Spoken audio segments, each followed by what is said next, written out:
अध्याय 3। अतिथि देवो भव। एकांकी अध्ययन से पूर्व। ये कौन है? बेटा, ये हमारे रिश्तेदार हैं जो बहुत दूर से आए हैं। इन्हें अतिथि भी कहते हैं। आओ हमारे साथ मिलकर इनका अभिवादन करो। बेटा, हमारे भारत देश में अतिथियों का सम्मान करने की परंपरा वर्षों से चली आ रही है। एकांकी का मूल तत्व आत्मत्याग की भावना पाषाण और वृज हृदय को भी मोम सा कोमल बना देती है।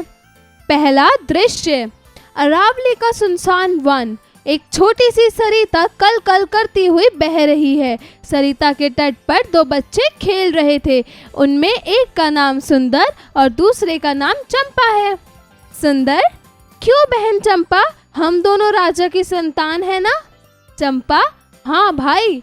सुंदर, तो फिर हम दोनों को आधा पेट खाकर ही प्रतिदिन क्यों सो जाना पड़ता है?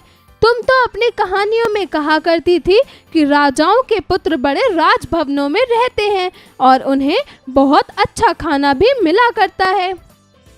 चंपा उदास होकर, किंतु हम दोनों उन राजाओं की संतान के समान सुंदर नहीं हैं। हमारे और उनके जीवन में जमीन और आसमान का अंतर है। चंपा, हाँ राजा की संतान है, किंतु उस राजा की संतान है जिसने अपने देश के गौरव के लिए वनों को अपना राजभवन और फल फूलों को अपना आहार बनाया है। सुंदर, तुम्हारी बात मेरी समझ में नहीं आ रही है बहन। चंपा, अभी तुम मेरी इस बात को नहीं समझ सकोगे सुंदर। जब कुछ सयाने हो जाओगे तब अपने आप समझ जाओगे। सुंदर, तुम्हारी इस बात को इस समय मैं समझना भी नहीं चाहता बहन। मैं तो इस समय भूख से व्याकुल हो रहा हूँ। तुम जानती हो, कल मुझे रोटी का एक छोटा सा टुकड़ा ही खाने को मिला था। अब नहीं रहा जाता बहन। चलो नदी की 2 घूंट जल पीकर ही भूख शांत करें। चंपा, नहीं सुंदर, आतुर ना हो। आज मैं तुम्हें भर पेट रोटियाँ खिलाऊंगी। सुंदर, भर पेट रोटियाँ खिलाओगी? किंतु रोटियाँ आएंगी कहाँ से? प्रतिदिन एक ही टुकड़ा रोटी तो हम लोगों के हिस्से में आता है। कहीं तुमने अपने हिस्से की रोटियां तो नहीं बचा रखी हैं? चंपा, ये जानकर क्या करोगे सुंदर? तुम्हें केवल रोटियां खाने से मतलब है। मैं उन्हें चाहे जहां से भी लाऊं सुंदर, किंतु मैं अकेले उन रोटियों को नहीं खाऊंगा बहन। अच्छा चलो, हम दोनों एक साथ बैठकर बांट कर खाना खाते हैं। चंपा, अभी जरा ठहरो सुंदर। देखो, मेरे फूलों की माला तैयार हो गई है। पहले मैं तुम्हारे गले में डाल दूं। चंपा फूलों की माला गूंथकर सुंदर के गले में डालती है। सुंदर सहसा चीख पड़ता है और माला तोड़कर भूमि पर फेंक देता है। चंपा आश्चर्य से देखती है। फूलों में एक मधुमक्खी छिपी थी। सुंदर रोने लगता है। चंपा उसे रोटी का लालच दिलाकर झोपड़ी की ओर ले जाती है। दूसरा दृश्य, स्थान वन के मध्य महाराणा प्रताप की झोपड़ी। उनके द्वार पर एक अतिथि आया है। झोपड़ी के द्वार पर बहुत बड़ा शिलाखंड पड़ा है। महाराणा प्रताप उदास होकर उसी पर लेटे हुए हैं। महारानी गुणवत्ती पास ही बैठकर उनके उदास चेहरे की ओर देख रही है। महाराणा प्रताप, अफसोस आज अवस्था यहाँ तक पहुँच गई है। गुणवत्ती, किंतु चिंता करने से क्या फायदा? जब विपत्ति के मार्ग पर पैर रखा है तो कठिनाइयां तो झेलनी ही पड़ेंगी। महाराणा प्रताप, मैं भूखा रह जाऊं, मेरे बच्चे रोटियों के लिए तड़प तड़प कर जान दे दें और तुम भूख प्यास की ज्वाला में जलकर सदा के लिए मुझसे अलग हो जाओगी, मुझे स्वीकार है। किंतु मुझे यह स्वीकार नहीं है कि मेरी झोपड़ी में आया हुआ अतिथि भूखा सो जाए। गुणवत्ती, किंतु झोपड़ी में तो अन्न का एक भी दाना नहीं है। महाराणा प्रताप, कुछ भी हो, अतिथि को भोजन कराना ही पड़ेगा। गुणवत्ती, तो चलिए हम लोग वन से फल फूल चुन लाएं और अतिथि को भोजन कराएं। महाराणा प्रताप और गुणवत्ती दोनों वन में जाने के लिए तैयार होते हैं। सहसा सुंदर की छाती से चिपकाए हुए चंपा का प्रवेश। चंपा, पिताजी आप व्याकुल ना हो, अतिथि को भोजन मैं कराऊंगी। महाराणा प्रताप आश्चर्य से, अतिथि को तुम भोजन कराओगी? चंपा, हाँ मैं भोजन कराऊंगी। 2-3 दिन से मैंने अपने हिस्से की रोटियां बचाकर सुंदर के लिए रख छोड़ी है। सुंदर सो गया है, इसलिए अब यह नहीं खा सकेगा। चंपा दौड़कर झोपड़ी में जाती है और रोटियां लाकर केले के एक पत्ते पर अतिथि के सामने रख देती है। चंपा, लीजिए महाराज, हम गरीबों के पास रूखी सूखी रोटियों को छोड़कर और आपको मिल ही क्या सकता है। अतिथि रोटियों का टुकड़ा खाकर, रोटियां सूखी हैं किंतु इनमें अमृत का स्वाद है बेटी, ऐसी मीठी रोटियां तो मैंने जीवन में कभी भी नहीं खाई। चंपा, यह आपकी कृपा है महाराज। अतिथि, किंतु बेटी, क्या मैं तुमसे ये पूछ सकता हूँ कि तुम कौन हो और इस भयानक वन में क्यों इतनी आपदाएं झेल रही हो। चंपा, मैं महाराणा प्रताप की पुत्री हूँ महाराज। स्वदेश के गौरव के लिए विपत्तियां उठाना महाराणा प्रताप की संतान अपना धर्म समझती है। अतिथि, किंतु वन में भूख प्यास की ज्वाला में जलकर तुम अपने देश के गौरव की रक्षा कैसे कर सकती हो बेटी। चंपा, केवल अकबर के सामने अपना मस्तक ना झुकाकर, इसी में आत्मा को सुख है, इसी में हृदय को संतोष है। अतिथि आश्चर्यचकित होकर चंपा की ओर देखता है और रोटियों की प्रशंसा करके झोपड़ी की ओट में जाकर छिप जाता है। तीसरा दृश्य, थान, झोपड़ी का द्वार। चंपा कई दिनों से भूखी है। अतिथि तृप्त होकर झोपड़ी के द्वार से गया है। चंपा फूली नहीं समाती, वह दौड़ती हुई झोपड़ी में प्रवेश करती है किंतु द्वार पर एक पत्थर से टकराकर गिर पड़ती है। महाराणा प्रताप दौड़कर उसके पास जाते हैं और उसे अपनी गोद में उठा लेते हैं। महाराणा प्रताप, क्या अधिक चोट लगी है बेटी। चंपा, कुछ नहीं पिताजी, आप चिंता ना करें, केवल एक हल्की सी चोट है। महाराणा प्रताप रक्त देखकर, हल्की सी चोट है किंतु तुम्हारा तो सिर फट गया है चंपा। ओह, अब यह नहीं देखा जाता अपने आप से। प्रताप, सचमुच तू बड़ा अभागा है, तेरे ही कारण तेरे बच्चों की आज ये दुर्गति हो रही है। यदि तू अकबर की बात मानकर उससे संधि कर लेता तो आज अरावली के सुनसान वन में तुझे ये भयानक दृश्य ना देखना पड़ता।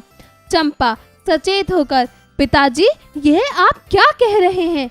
क्या आप अकबर से संधि कर लेंगे? क्या आप कष्टों से घबराकर अमर सुख को नष्ट कर देंगे? क्या आपने इसलिए इतने दिनों तक वन के फल फूल खाकर अपने दिन बिताए? महाराणा प्रताप, आंखों में आंसू भरकर, तो फिर क्या करूं बेटी। चंपा, प्रतिज्ञा कीजिए पिताजी कि हम कभी भी अपना मस्तक अकबर के सामने नहीं झुकाएंगे। महाराणा प्रताप, अच्छा बेटी, प्रतिज्ञा करता हूँ कि हम कभी भी अपना मस्तक अकबर के सामने नहीं झुकाएंगे। चंपा, ठीक है, अब मेरी साधना सफल हुई। अच्छा, अब माता पिता दोनों को सदा के लिए प्रणाम। चंपा आंखें बंद कर लेती है। गुणवती जोर से रो उठती है। प्रताप की आंखों में भी जल भर आता है।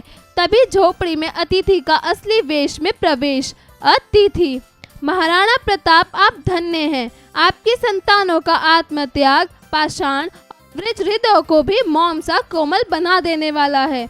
महाराणा प्रताप अतिथि की ओर देखकर, कौन? दिल्ली सम्राट अकबर। अकबर, आपकी अमृतमय रोटियों को खाने वाला आपका अतिथि। बालिका चंपा के शव को देखकर अकबर की आंखों में भी जल भर आता है। ऐसा जल भर आता है कि वैसा पृथ्वी, पाताल और स्वर्ग में कहीं खोजने पर भी नहीं मिलेगी। पर्दा गिरता है। शब्दार्थ, सरिता अर्थात नदी, तट अर्थात किनारा, सयाने अर्थात वयस्क बुद्धिमान, व्याकुल अर्थात बेचैन, आतुर अर्थात अधीर उत्तेजित, सहसा अर्थात अचानक एकदम से, शिलाखंड अर्थात पत्थर का टुकड़ा, अभागा अर्थात जिसकी किस्मत खराब हो, प्रतिज्ञा अर्थात दृढ़ संकल्प, पाषाण अर्थात पत्थर। उच्चारण करें। गूंथ कर, तड़प तड़प कर, स्वीकार, विपत्तियां, तृप्त, आश्चर्यचकित, दुर्गति, आत्मत्याग, अध्यापन संकेत। शिक्षक शिक्षिका बच्चों को महाराणा प्रताप के जीवन चरित्र के बारे में समझाएं। अभ्यास कार्य, जरा बताइए। प्रश्न 1, दिए गए प्रश्नों के उत्तर बताइए। क, महाराणा प्रताप की कितनी संतानें थीं? नाम बताइए। उत्तर, महाराणा प्रताप के पास चंपा और सुंदर नाम की 2 संतानें थी। ख, भूख से पीड़ित भाई ने व्याकुल होकर अपनी बहन से क्या बोला? उत्तर, भूख से व्याकुल होकर भाई ने बहन से कहा कि चलो नदी की 2 घूंट जल पीकर ही अपनी भूख शांत कर लेते हैं। ग, फूलों की माला को गले में ग्रहण करने से भाई क्यों चीख पड़ा? उत्तर, फूलों की माला में मधुमक्खी छिपी थी, जिसके काटने से गले में माला धारण करते ही भाई चीख पड़ा। घ, सूखी रोटियां खाकर अतिथि को अमृत समान क्यों महसूस हुआ? उत्तर, सूखी रोटियां खाकर अतिथि को अमृत समान इसलिए महसूस हुआ क्योंकि अतिथि को झोपड़ी में भी ईश्वरीय समान आदर और भाव मिला था। ड़, भोजन के लिए द्वार पर आने वाला अतिथि कौन था? उत्तर, भोजन के लिए द्वार पर आने वाला अतिथि सम्राट अकबर था। जरा लिखिए। प्रश्न 2, दिए गए प्रश्नों के उत्तर लिखिए। क, बहन ने भाई को सरिता जल को ग्रहण करने से क्यों मना किया? उत्तर, बहन ने भाई को सरिता जल ग्रहण करने से इसलिए मना किया क्योंकि वह भूख से व्याकुल भाई को भरपेट रोटियां खिलाना चाहती थी। ख, अतिथि को भोजन करने के लिए चंपा ने क्यों कहा? उत्तर, अतिथि को भोजन करवाने के लिए चंपा ने इसलिए कहा क्योंकि वह नहीं चाहती थी महाराणा प्रताप के घर आया अतिथि भूखा सो जाए और पिता के सम्मान को ठेस पहुंचे। ग, चंपा के जवाब से अतिथि के आश्चर्यचकित होने का क्या कारण था? उत्तर, चंपा के जवाब में अतिथि इसलिए आश्चर्यचकित हो गया क्योंकि चंपा ने अतिथि को बताया कि अकबर के सामने अपने मस्तक न झुकाकर जो आत्मा को सुख और हृदय को संतोष मिलता है वह और कहीं नहीं। घ, महाराणा प्रताप का चंपा के समक्ष प्रतिज्ञा लेने का कारण लिखिए। ड़, अतिथि का भाव विभोर होने की क्या वजह थी? उत्तर, अतिथि के भाव विभोर होने के कारण महाराणा प्रताप की संतानों का वह आत्मत्याग था जिसने पाषाण और वज्र हृदय को भी मां सा कोमल बना दिया था। प्रश्न 3, दिए गए वाक्यों में सही कथन पर सही तथा गलत कथन पर गलत का चिन्ह लगाइए। क, सुंदर को अपने राजकुमार होने पर शक था। उत्तर, गलत। ख, महाराणा प्रताप ने देश के गौरव के लिए वनों को अपना राजभवन बनाया। उत्तर, सही। ग, बहन को अपने भाई पर बिल्कुल भी दया नहीं आई, सारी रोटियां स्वयं खा ली। उत्तर, गलत। घ, अतिथि दरवाजे से बिना खाए पिए ही लौट गया। उत्तर, गलत। चंपा शिलाखंड से टकराकर लहूलुहान हो गई। उत्तर, सही। प्रश्न 4, उचित शब्द का चयन कर रिक्त स्थान की पूर्ति कीजिए। क, सुंदर जब कुछ डैश हो जाएगा तो अपने आप समझ जाओगे। उत्तर, सयाने। ख, बहन मैं तो इस समय भूख से डैश हो रहा हूँ। उत्तर, व्याकुल। ग, मैंने अपने हिस्से की डैश बचाकर सुंदर के लिए रख छोड़ी है। उत्तर, रोटियां। घ, वन में भूख प्यास की डैश में जलकर तुम अपने देश के डैश को कैसे कर सकती हो? उत्तर, ज्वाला, गौरव। र, हम कभी भी अपना मस्तक डैश के सामने नहीं झुकाएंगे। उत्तर, अकबर। प्रश्न 5, दिए गए प्रश्नों के लिए उचित विकल्प का चयन करें। क, दोनों भाई बहन कहाँ पर क्रीड़ा कर रहे थे? तालाब किनारे, समुद्र किनारे, नदी किनारे, महल में। उत्तर, नदी किनारे। ख, खाने के लिए अतिथि को रोटियां किसने दी? गुणवती ने, चंपा ने, महाराणा प्रताप ने, इनमें से कोई नहीं। उत्तर, चंपा ने। ग, शास्त्रों में अतिथि को किसके समान माना गया है? राजा के, देवता के, भगवान के, नौकर के। उत्तर, भगवान के। घ, अतिथि का वेश धारण करके दरवाजे पर कौन आया था? मंत्री, सैनिक, राजा, अकबर। उत्तर, अकबर। ड़, महाराणा प्रताप की पत्नी का नाम क्या था? उत्तर, गुणवती, शक्तिवती, धनवती, लक्ष्मी। उत्तर, गुणवती। प्रश्न 6, दिए गए शब्दों को उचित रूप से सुमेलित कीजिए। क, अकबर। उत्तर, अतिथि। ख, महाराणा प्रताप। उत्तर, राजपूत राजा। ग, गुणवती। उत्तर, पत्नी। घ, चंपा। उत्तर, सुपुत्री। ड़, सुंदर। उत्तर, पौत्र। जरा सोचिए। प्रश्न 7, कठिन परिस्थितियां इंसान की मानसिक स्थिति को विपक्ष कर देती है। क्या आप इस विचार सहमत हैं? सोच समझकर बताइए।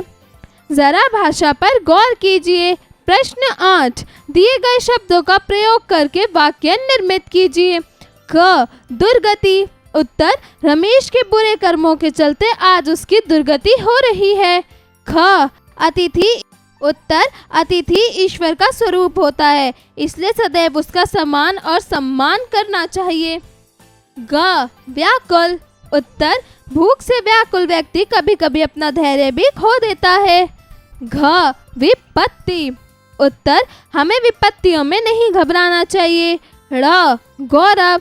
अपने देश के गौरव को बनाए रखना हम सबका प्रथम कर्तव्य है। प्रश्न 9, दिए गए शब्दों के वचन परिवर्तित करके लिखिए। क, आपत्ति। उत्तर, आपत्तियों। ख, रोटी। उत्तर, रोटियां। ग, झोपड़ी। उत्तर, झोपड़ियां। घ, धर्म। उत्तर, धर्म। प्रश्न 10, दिए गए भावों को प्रकट करते हुए विस्मयदिबोधक अवयव का प्रयोग कर एक एक वाक्य निर्मित कीजिए। क, भय। उत्तर, हे ईश्वर, कितना भय लग रहा है, यहाँ तो बिजली भी नहीं है। ख, हर्ष। उत्तर, वह अतिथि के स्वागत में हुई तैयारियों को देखकर मन हर्ष से भर रहा है। ग, आशीर्वाद। उत्तर, शाबाश, तुमने गरीबों की सहायता करके मेरा गौरव बढ़ा दिया। भगवान तुम पर अपना आशीर्वाद सदैव बनाए रखे। घ, घृणा। उत्तर, हमें विपत्तियों से नहीं बल्कि विपत्तियों में बुरे कर्मों को करने से घृणा करनी चाहिए। ड़, स्वीकृति। उत्तर, वह तुम विदेश क्या गए, उसने तो तुम्हें अफसर बनाने की स्वीकृति ही दे डाली। जरा रचनात्मक कार्य कीजिए। प्रश्न 11, महाराणा प्रताप के जीवन चरित्र का वर्णन कीजिए। जरा दिमाग लगाइए। प्रश्न 12, अरावली की पहाड़ियों को भारतीय मानचित्र की सहायता से देखिए और पहचानिए कि किस दशा में स्थित है। जीवन कौशल एवं मूल्य परक प्रश्न। प्रश्न 13, विपत्तियां भी इंसान को उसके दृढ़ संकल्प से नहीं डिगा पाती है। आप इसका अपने जीवन में किस प्रकार अनुसरण करना चाहेंगे?